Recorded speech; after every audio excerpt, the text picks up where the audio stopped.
GSA B division cricket লীগৰ সফল সামৰণি লেজেণ্ডছ স্পৰ্টিং ক্লাবৰ শিৰত চেম্পিয়নৰ খিতাপ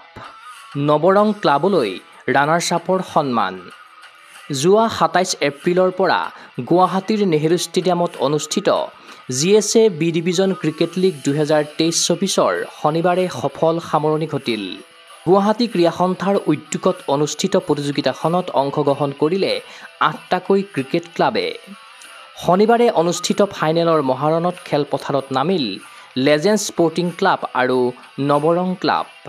প্ৰথমে বেটিং কৰি নিৰ্ধাৰিত ২০ অভাৰৰ ১৯.৩ অভাৰ খেলি আটাইকেইটা উইকেট হেৰুৱাই লেজেণ্ডছ স্পৰ্টিং ক্লাবে সংগ্ৰহ কৰে ১১৩ ৰান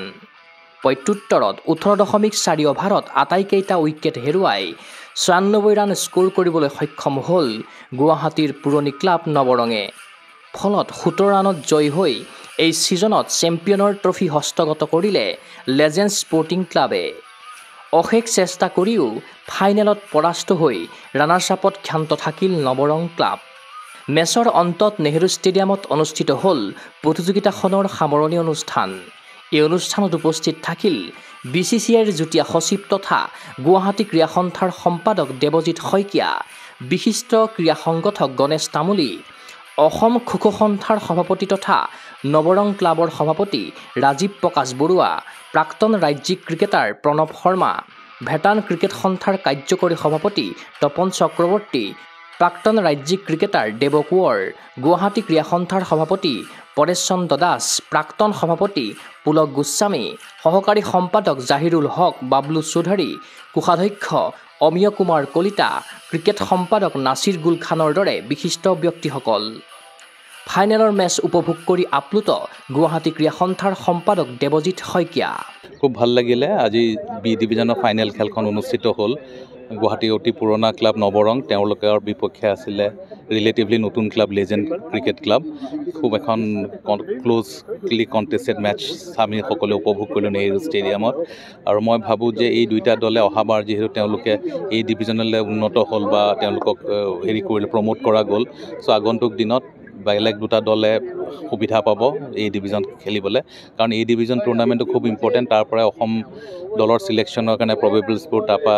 চোৱা যায় চিলেকশ্যন টুৰ্ণামেণ্ট হয় চ' মই আশা কৰিম এই খেলুৱৈসকলে যথেষ্ট গুৰুত্ব সহকাৰে এই টুৰ্ণামেণ্টখন লৈ পেলাই আগন্তুক দিনত তেওঁলোকে অনুশীলনী কৰি পেলাই ভালকৈ যাতে প্ৰদৰ্শন কৰে আমি বি ডিভিজন হওক কোৱালিফাইং ৰাউণ্ড সেইবিলাক আমি T20 অভাৰ্ছতে কৰিম কাৰণ বহুত টিমো থাকে কাৰণ এটা সময়ৰ কথাও থাকে ইনফ্ৰাষ্ট্ৰাকচাৰৰ কথাও থাকে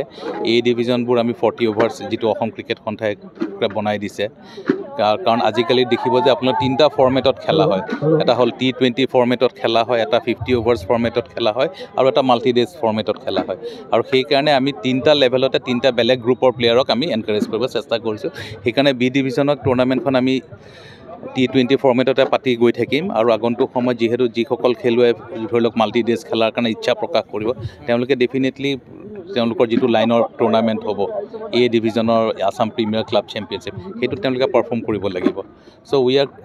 trying to create different pools of players for different format of cricket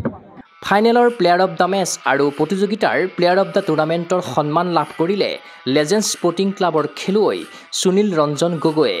আনহাতে শ্ৰেষ্ঠ বেটাৰ নৱৰং ক্লাবৰ খেলুৱৈ জগজিৎ সিঙে লাভ কৰাৰ বিপৰীতে শ্ৰেষ্ঠ বলাৰৰ সন্মান দখল কৰিলে নৱৰং ক্লাবৰ খেলুৱৈ নয়নজ্যোতি ডেকাই প্ৰতিযোগিতাৰ সামৰণি অনুষ্ঠানত উপস্থিত থাকি আনন্দিত বিশিষ্ট ক্ৰীড়া সংগঠক গণেশ তামুলী সঁচাকৈ আজি খুব ছাকচেছফুলি কমপ্লিট হ'ল বি ডিভিজন ক্ৰিকেট টুৰ্ণামেণ্ট GSAৰ আণ্ডাৰত আমি প্ৰায় 10 বছৰমানৰ পৰাই টুৰ্ণামেণ্টখন চলাই আছোঁ প্ৰথমতে লতাশিলত চলিছিল তাৰপিছত গুৱাহাটী ক্ৰীড়া সন্থাৰ আণ্ডাৰত আহিলে এটা সুন্দৰ পৰিৱেশ আমি চেষ্টা চলাইছোঁ যে অসমৰ পৰা আমি ল'ৰাবিলাকক কেনেকৈ উৎসাহিত কৰি আগলৈ লৈ যাব পাৰোঁ ভাল খেলুৱৈ হোৱাৰ কাৰণে বা ইণ্ডিয়ান টীমত ৰিপ্ৰেজেণ্ট কৰাৰ কাৰণে সেইটো আমি চেষ্টা চলাই আছোঁ বহু বছৰৰ পৰা আৰু ওলাইছোঁ অসমৰ পৰা অসমত বহুত টেলেণ্টেড ল'ৰা আছে কিন্তু তেওঁলোক স্ক'প পোৱা নাই যদি আমি তেওঁলোকক স্ক'প দিওঁ ফিল্ড এখন দিওঁ তেতিয়াহ'লে নিশ্চয় তেওঁলোকে আগুৱাই যাব আৰু অসমৰ নাম তেওঁলোকে উজ্জ্বল ৰাখিব ক্ৰীড়া অনুৰাগীৰ আশা এনে প্ৰতিযোগিতাৰ আচলত ধৰি বহুদূৰ আগবাঢ়ি যাওক অসমৰ প্ৰতিভাধৰ ক্ৰিকেটাৰ চিন্ময় বৰাৰ প্ৰতিবেদন গুগল স্পৰ্টছ এনি